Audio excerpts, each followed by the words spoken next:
Oke, jangan cuma Pak Prabowo Megawati aja maafir batin, kita juga dong. Betul, ya, kan? betul. Tapi kenapa mesti sih harus disembunyi-sembunyikan? Iya, enggak, kalau mau sembunyi-sembunyi, pakailah kendaraan yang tidak melambangkan ini kendaraan presiden loh. Atau gitu. sengaja lah itu. Iya, itu saya sembunyi-sembunyi sengaja sebetulnya gitu. Oke, nah kita juga punya informasi menarik lainnya nih dari Presiden Prabowo Subianto, di mana Presiden ini bicara soal RUU TNI saat berdiskusi dengan Pemret. Nah intinya ini dari RUU TNI adalah memperpanjang usia pensiun perwira tinggi, dan Prabowo juga menyampaikan bahwa undang-undang TNI ini non-issue karena tidak ada niat militer untuk menguasai negara. Dipercepat karena kita mengalami suatu fenomena dalam beberapa tahun itu, ya. Panglima TNI 1 tahun ganti, Kasat 1 tahun ganti, karena usianya habis. Waktu dia untuk kariernya, begitu mau dipakai, usia habis. Di mana kita bisa punya suatu organisasi yang pemimpinnya ganti tiap tahun. Nah, di situ saya sebetulnya mengatakan, saya bilang, ini kalau tidak, ini berapa jenderal kita harus kita ganti sekarang. Jadi saya mohon kalau bisa, inti daripada RUU TNI ini sebetulnya hanya memperpanjang usia pensiun beberapa perwira tinggi. Gak ada niat TNI mau difungsi lagi, come on, ya kan? Nonsense itu saya katakan, tidak ada niat TNI ya keluar dari politik.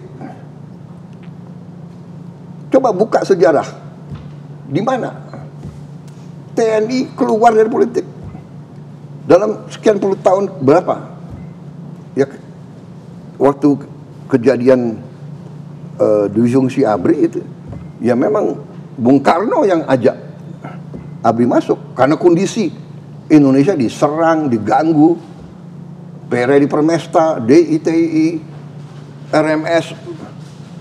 Akhirnya Presiden waktu itu Bung Karno mengatakan darurat perang.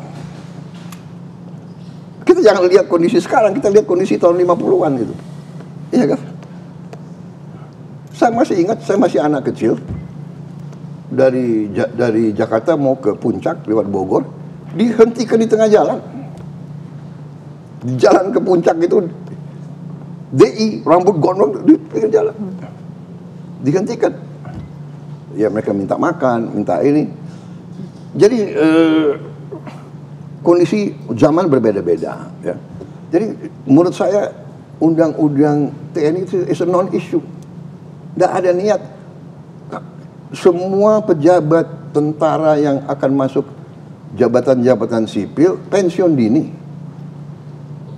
Hanya ada beberapa lembaga yang memang diizinkan.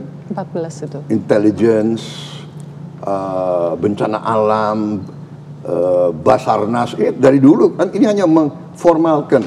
Kemudian apa ya katanya kejaksaan, kenapa ya kejaksaan ada jaksa apa pidana militer, kemudian hakim agung, ada hakim agung ya kan kamar militer, dan kalau dilihat semua tuh ada reasoningnya.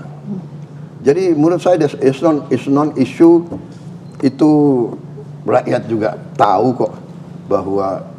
Tapi transparansi proses pembahasannya juga akan dipersoalkan. Itu yang memicu demo sebetulnya Pak. Selain konten ya, selain konten yang dikhawatirkan bahwa ini kita mengarah ke militarisme negara, militarisme ada kotor-kotor lagi kayak zaman Orde Baru. Ya sudahlah, ya. Gak ada itu. Ya. Okay. Gak ada militarisme apa, ya kan? Militarisme apa? Kenapa orang nggak ribut kalau Thailand itu kudeta berkali-kali kok? Kenapa nggak? Anda ngerti, nggak ada itu. Militarisme apa? Jadi, saudara, kalau Anda tanya secara objektif ya, bikin survei, tanya rakyat, lembaga mana yang paling dipercaya oleh rakyat? Jangan elit intelektual di Jakarta yang punya akses, yang ya kan, yang banyak punya pandangan-pandangan tertentu gitu ya. Menurut saya bias gitu loh, selalu memandang dengan dengan sakwa sangka, dengan curiga gitu. Memang TNI sih Pak, selama ini survei-survei mengatakan TNI. Cuman ada alasannya kenapa TNI itu nomor 1. Karena sejak reformasi TNI itu kembali ke barak. Itu dan kemudian lahir dari rahim rakyat. Jadi image itu yang membuat TNI itu selalu nomor 1 di survei. Nah dikhawatirkan kalau misalnya saya makin bertanya, banyak. Mbak Uni, yang bawa kembali ke barak siapa? Saya mau tanya. Reformasi. Yang bawa kembali TNI ke barak itu siapa? Pemimpin TNI sendiri. Ya. Ya.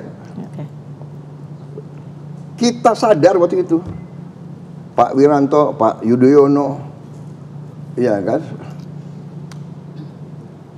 Agus Wiradikusuma, termasuk saya yang dorong. Saya pertama di dalam TNI yang mengatakan civilian supremacy.